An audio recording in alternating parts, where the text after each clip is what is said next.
Okay, so I want to make a quick disclaimer. It is the fault of nobody, but my title is actually Living Large but Never in Charge. It is the fault of nobody.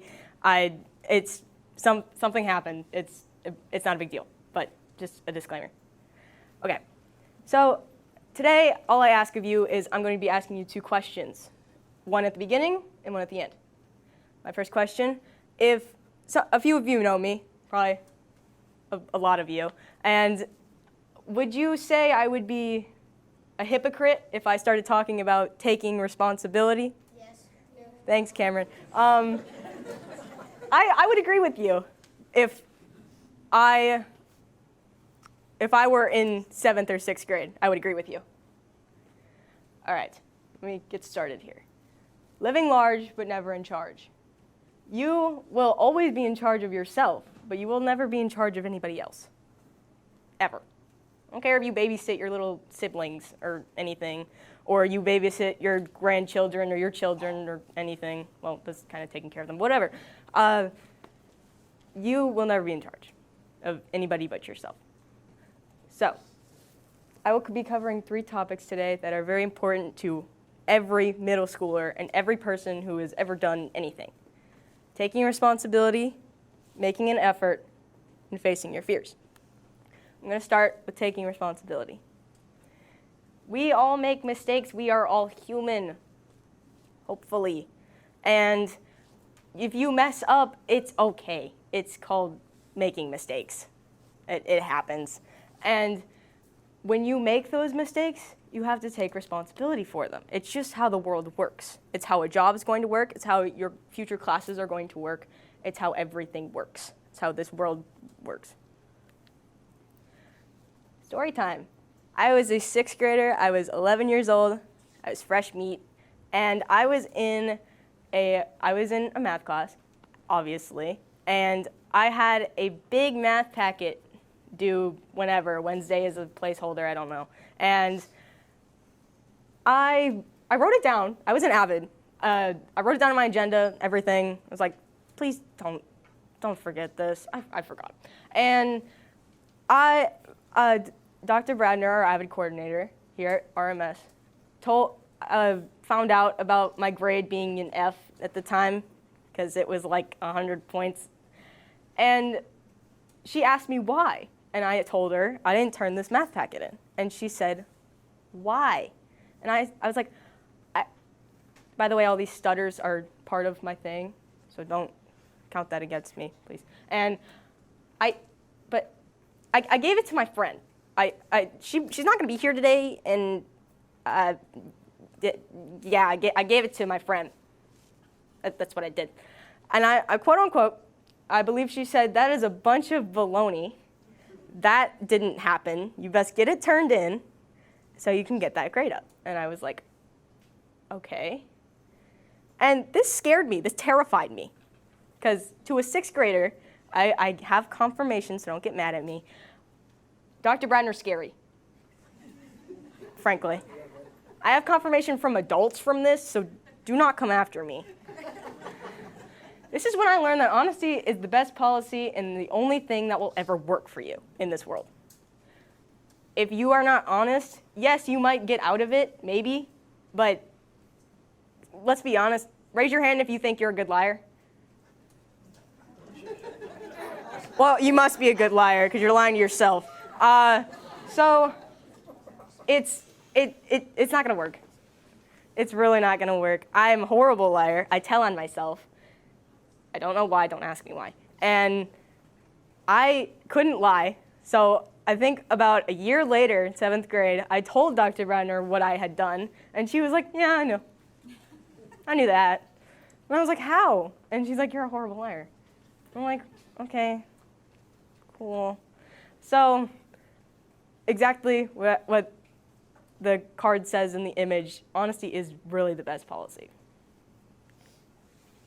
Making an effort. Making an effort is a big part of life, just like the other 2 topics I'm going to be discussing. Making an effort to make up that assignment that put your grade in an F and you got yelled at for.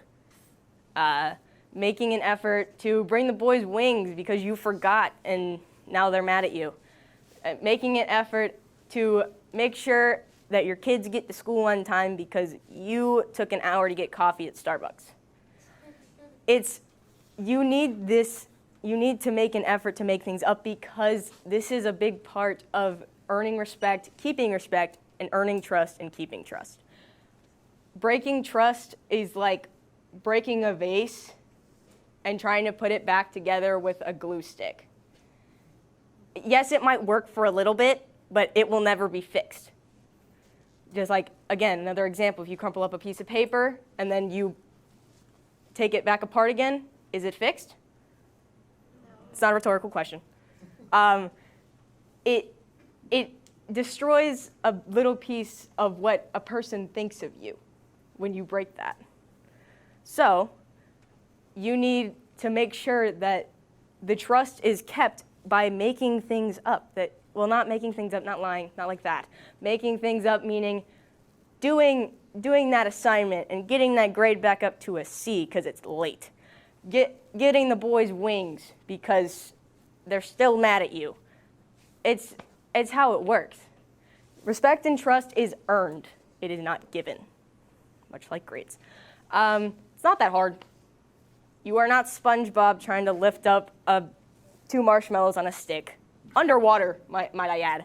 It's a little sad. It's not that hard. You can do it, I promise. It might seem that hard. It's not. I promise. I really do. I know I'm saying I promise a lot, but it's true. I really do promise. Facing your fears. People are not yelling at you, okay? All they're doing is trying to have a conversation. This is what it looked like to me, little 6th grade me, when Dr. Bradner was yelling at me because I had an F in math.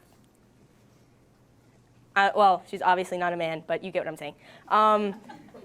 It really is terrifying for me at least, when people yell at you. Who else gets scared when people yell at you? I know I'm asking more than 2 questions, but it's fine.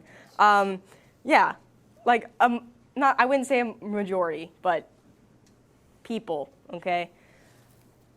It can be scary, but you don't have to be scared. They're not yelling at you. As I said, they're trying to have a conversation. Why is this not done? Why did this not get done? Okay? You need to tell me why. There is a reason. It's not, I don't know. There's a reason. I promise, there is a reason. So, in conclusion, I want to ask you guys that second question that is probably my 5th. Raise a poll, raise your hand if you think you can work on all the topics that I have presented to you today. Do you think you can work on them? If you're not perfect at them. I think everybody should be raising their hands. I did this speech based on my personal experiences, as you can tell by me getting yelled at. It doesn't happen a lot. Yes, it does. Anyway, I mess up a lot because I am human. I am not an alien, promise. I might be. In conclusion, this speech has really been an opportunity to tell you guys, especially you in middle school and high school, that you really need to take your time and getting your assignments in and doing everything. And if you don't, that's fine. Make the effort to get it in and face your fears. Talk to your teachers. Ask for that extension. Ask why you got 1 out of 100 on that test. It's probably because you didn't finish it, and you didn't come back during lunch because people get mad at you for that. But in conclusion, again, for the 3rd time, thank you.